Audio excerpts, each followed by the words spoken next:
Alright, so I'm just kind of out on a quick little day hike. I don't quite imagine I'll make it to the top, but yeah, just getting out and about a little bit today. It's a beautiful day outside.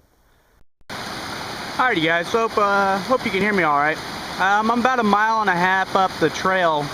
If you go by the guidebook in White Mountain, the White Mountain trail book, it'll actually tell you this is 1.8, but they added a new parking lot this year, so it takes a little bit off the trail time. Yeah, about a mile and a half up. I've been going for about 45 minutes, so I make a pretty good time, doing about 2 miles an hour. This is the first little water crossing, about another quarter of a mile up that little hill. I'll cross Flume Brook, and I might take a little detour there. Anyways, there you go, you guys. Alright, you guys, so I can't be positive, but the guidebook, it said something about a cabin, Kinsman cabin, and I assume that's it. Alright, you guys, so I'm pretty sure this is Flume Brook. Not positive. I'll find out when I check the map later. Kind of worried about it before as being a bad water crossing because of the way it was described in the book, but kind of show you. It's not bad at all. Still always best to be super careful crossing these. Trust me, a wet boot can be a bad part of a trip. Alright, so yep, catch up with you on Bald Peak hopefully. Alright you guys, so I'm obviously at the Bald Knob Spur, which is where I'm gonna go. Mount Kinsman is up that way. I came from that way. The last half mile has been pretty bad. I've been post holing the whole time. Definitely gonna put my gaiters on before I go back. And that's where I'm heading. Let's see, yeah, you can see a yellow marker there. About 0.2 miles, so just about there. Alright you guys, I hope this camera angle isn't weird, but basically this is Kinsman Ridge. There's Kinsman proper, I assume. As we come around, start getting into the range and Franconia, which is off to the right now, but pan around for right now.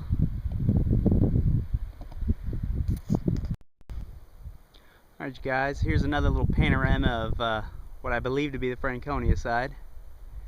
Sorry if it seems a little off level, I'm stacked up on a couple of rocks here. Anyways, beautiful day up here. A little bit of weather possibly coming in, hopefully I'll beat that home. So there we go.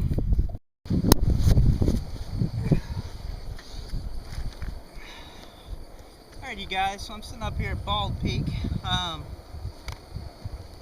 which was not a bad little hike up. The last mile was, I post-holed through most of it, but all in all wasn't too bad. Nice little hike, couple of weeks it'll be super easy. Kinsman over there, which is what my next big deal, or my next possible hike, is what I'm looking for. So anyways, this is, well, let's see, 1,450 feet. I think I did about 1,000 feet of gain, maybe, if that's right. Doesn't seem right, but could be. Which maybe I'll say something about in a minute. But really, right now, what I want to talk about is the Suto. So recently, I made a windshield for the Suto, and I never really had many problems, but it just seemed, I don't know, just, you know, every stove I've ever had I had a windscreen for. So I made one and put it around it, and I melted the igniter in my base plate. And after talking to the manufacturer, found out that it says in the instructions not to use a windscreen. Now, supposedly they're going to come out with a windscreen for it that'll probably take into account the heat, because it really, the heat is really caught up down in here. That thing's almost boiling. And it just gets too hot to be around the canister, which says a lot about the stove. But anyways, if you got a Suto, don't use a windscreen. Supposedly they're coming out with one this fall, and wait till then, because I can tell you from my own personal experience, you're going to melt the igniter and get your can extremely hot. It was hot enough to melt these feet, so there you go. Bald Peak, having some lunch. I'm going to have a Mountain House lasagna and meat sauce. how that is and come back to that in a minute.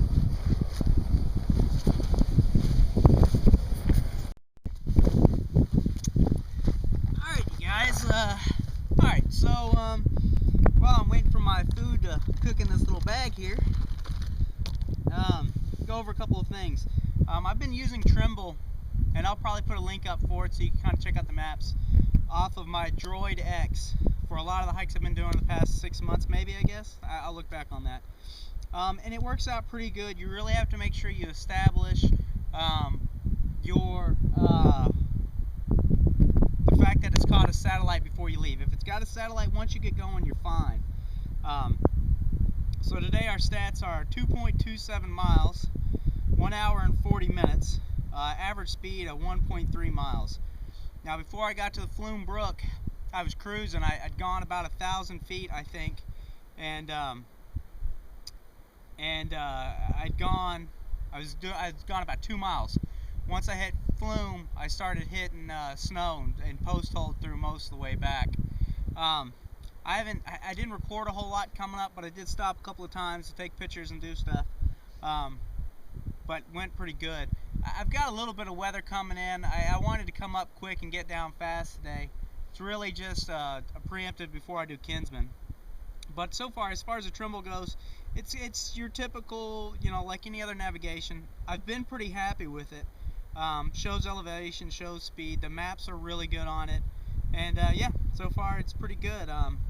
And this has me at about 2,500 feet right now. It started at about 900, so that's pretty accurate. As best I can tell, it seems pretty accurate, and really haven't had many troubles out of it. The batteries last pretty good on that Droid, but I do carry spares. So there's that, and we'll come back to this mountain house in just 1 minute.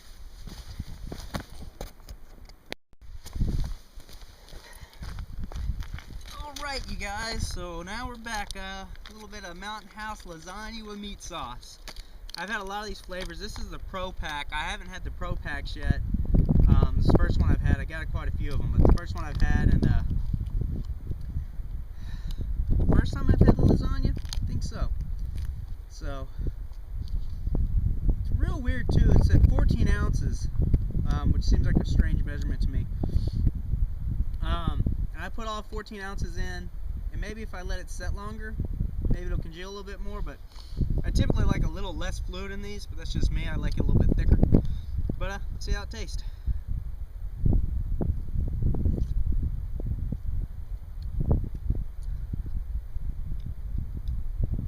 Not bad at all. Nice and cheesy.